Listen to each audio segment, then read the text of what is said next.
What's good, y'all? It's the Demouchets React, and we're back with another video. Who we got today, C? Today we're back with another American reaction. So excited about this video. If you're new to us and we're new to you, make sure you scroll down, hit that subscribe button, and turn on the post notification bell because we're on the road to 200K.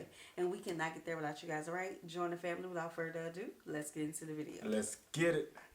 Then you can say, I surrender. But for the legendary what would you do if 1,600 heavily armed soldiers surrounded your position? Most of us would wave the white flag faster than you can say, I surrender. But for the legendary Gurkha warriors of Nepal, surrender isn't in their vocabulary. In this video, we're diving into the extraordinary story of the Gurkhas, the mountain warriors so formidable that even their enemies sometimes stop shooting at them just to applaud their bravery. No, seriously, that actually happened. The year was 1814. The British Empire, having gobbled up huge chunks of India like an imperial Pac-Man, have turned its hungry eyes towards the mountain kingdom of Nepal. What could possibly go wrong?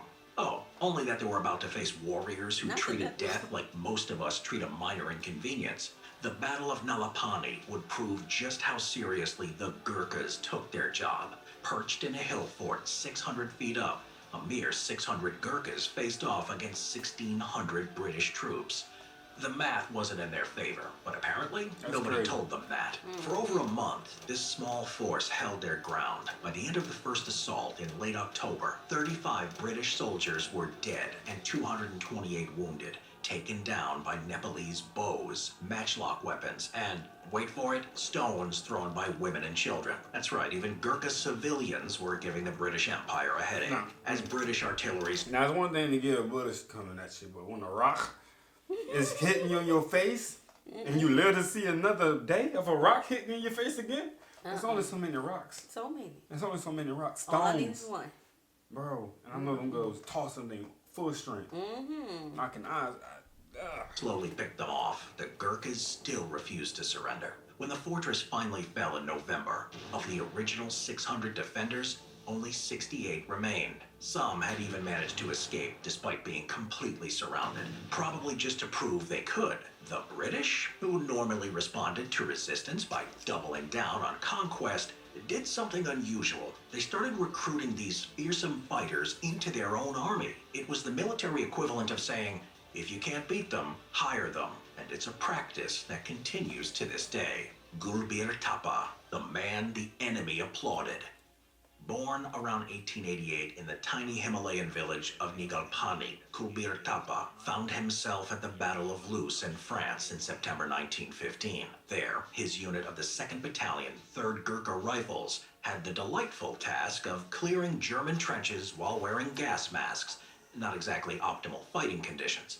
By the end of their push, Tapa was injured and the last man standing from his group. Most of us would consider this a good time to call it a day, but Tapa spotted a wounded British soldier from the 2nd Leicestershire Regiment. Despite the soldier's pleas to leave him behind, which would have been the sensible thing to do, Tapa stayed with him all day and night. When morning came, he used the mist as cover to carry the man to safety. Then, as if it wasn't enough, he went back and rescued 2 more Nepalese soldiers. But wait, there's more. For his grand finale, Tapa returned for the original wounded soldier in broad daylight. As he zigzagged across no man's land, German machine gunners targeted him, but somehow every shot missed. At one point, and this is completely true, the German soldiers were so impressed, they stopped firing and broke into applause. Yeah, that's right. In the middle of one of history's bloodiest conflicts, Tapa's bravery was so remarkable that even the enemy took a moment to appreciate it. He became the first Nepalese soldier to receive the Victoria Cross, Britain's highest military honor. Banu Bhakta Gurung, a one-man army. Yeah, that's crazy. The people stopped to clap. Have to recognize greatness when you see it. In the midst of fire. That's crazy. I need to see. I don't know. Well, I'm just trying to think about it. How would that play out? It's like, oh, y'all see how he just dodged that bullet? Hold on, man. This dude's amazing. He could have turned around at any moment. I want to see if we're going to dodge this one too. Like, that's wild. Fast forward to March 5th, 1945. Riflemen Banu Bhakta Gurung and the 2nd Gurkha Rifles were approaching a Japanese position in Burma. where they were pinned down by machine gun fire. Then a sniper started picking them off from a tree 75 yards away.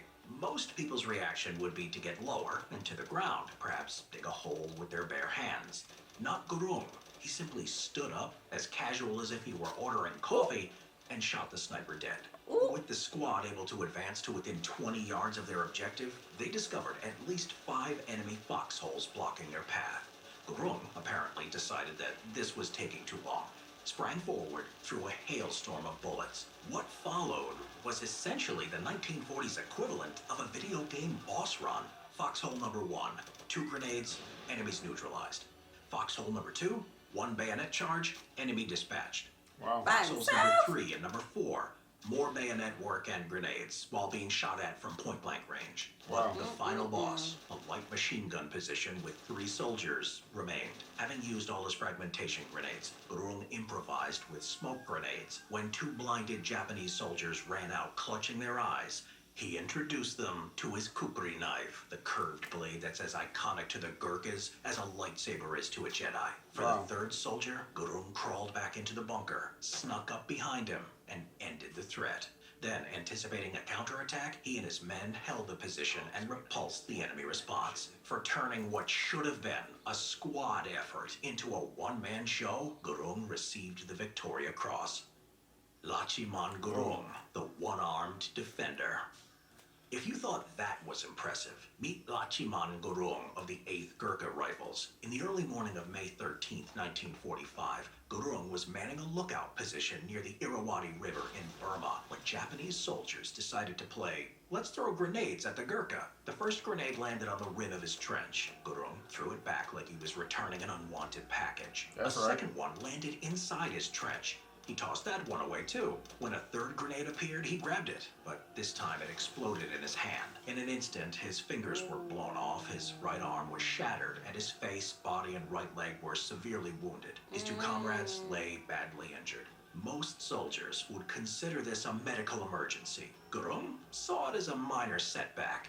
With only his left arm functioning, he somehow managed to load and fire his rifle one-handed as Japanese troops rushed his position. For the next 4 hours, he repelled wave after wave of attackers while shouting, "Come and fight a Gurkha," which is probably the last invitation you'd want to accept. By dawn, 31 Japanese corpses lay in front of his position. His one-man defense had prevented the enemy from breaking through the entire line. Wow. For this almost superhuman feat. Baby, Wow. this is why I have the utmost respect for our military.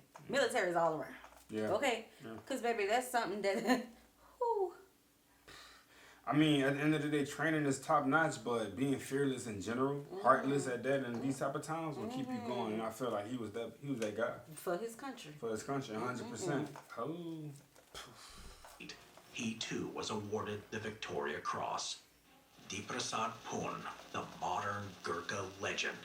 Do you think these stories are just relics of a bygone era? Meet acting Sergeant Diprasad Pun of the 1st Battalion Royal Gurkha Rifles. On September 17th, 2010, Pun was on watch at a compound in Afghanistan when he heard a noise that he initially thought was a cow. Spoiler alert, it wasn't a cow. It was Taliban fighters setting up an IED at the compound gate. What followed was 17 minutes of pure action movie material. Except this was real life. Alone in the pitch black, Putin fired 250 machine gun rounds, emptied 6 magazines from his rifle, and hurled 17 grenades and a claymore mine at approximately 15 attackers coming from multiple directions. When they got too close for conventional weapons, he beat them away with the machine gun tripod. At one point, he even dropped a sandbag on the head of an enemy climbing up to his position, like a deadly ain't no version rules of in Home this. Alone. Ain't no Throughout the rules fight, in this. He motivated himself by shouting, "Marchi Talai," Nepalese for "I'll kill you," which in the circumstances was less a threat and more of a spoiler alert for the Taliban. Hey, that's why you can't be tripping at people who talk to themselves. Give them a moment. They just they recollecting data to know that they that guy. Oh, they that girl. For real. Don't play with him, okay? When the dust settled, 3 attackers were dead and the rest had fled.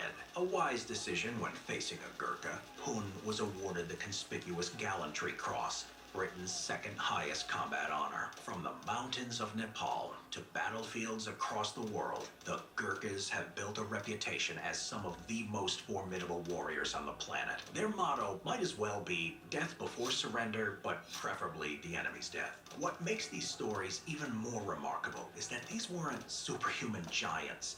Most Gurkhas stand around 5'3" to 5'7" Don't play with the inches, short people. 1.6 to 1.7 meters tall. What they lack in height, they make up for with courage that seems to defy human instinct. Okay. Today, Gurkhas continue to serve in the British Army and the Indian Army, maintaining their legendary status. The rigorous selection process to become a Gurkha remains one of the toughest in the world, with thousands of young Nepalese men competing for just a few hundred positions each year. So the next time you're faced with overwhelming odds, remember the Gurkha way.